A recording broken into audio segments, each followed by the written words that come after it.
So let's start this lesson by opening the same file. Choose File, Open, and we'll navigate to Lesson 5 of Part 1 of your project files.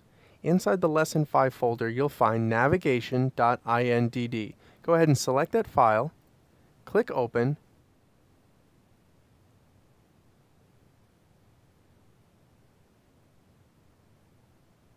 and let's take a look at the Pages panel for starters. Now click the Pages panel here on the right-hand side, and the Pages panel is the first place that I would go to navigate pages. Now remember that we have these tiny little page icons that are new in InDesign CS3, allowing us to see the content on the pages before we jump. Now in this simple two-page example, that might not seem like a big deal, but start working on a magazine or maybe long chapters of a book, and this becomes really helpful. Now to change pages here in the Pages panel, all you have to do is double-click one of the other pages, and it's a really easy thing to switch, pretty straightforward. Also within the Pages panel, we can actually resequence pages. So if I want page 1 actually after page 2, I just grab that page, drag it down here to the right, and you can see that insertion marker indicating where I'm dropping it.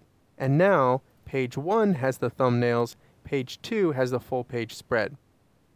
I can reverse that just as easily by dragging and dropping, or just press Ctrl-Z to undo or Command-Z on the Mac. Now let's dismiss the Pages panel by clicking the tab here and look at a couple of other ways to navigate between pages in an InDesign document. Down here in the left corner of the document window, you have the Pages pull-down menu. This is another way to jump between pages and master pages. You can also just click and type in this field, and one of my other favorite ways to jump between pages is just Ctrl-J. On the Mac, it's Command-J. That's for jump, and if I'm working with a really long document, it's much easier to just jump to page 12 instead of scrolling up and down a long menu. So I'll click OK here, we'll just stick to page 1, and now let's open the Layers panel over on the right-hand side of the monitor.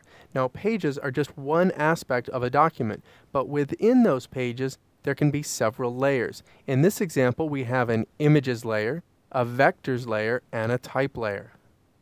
In the far left column here, we have the ability to toggle the visibility of layers. So I can turn on and off the Images layer, the Vectors layer, and if we jump to page 2, you can see we can also toggle the visibility of the Type layer. So this is allowing us to navigate within the layers of the document. If I have some layers inside this document that I don't want to inadvertently change, I can click the second column here and lock those layers. Now, with my selection tool active, no matter how many times I click, I can't move these objects because they're on a locked layer. To unlock those, again, just click that lock icon.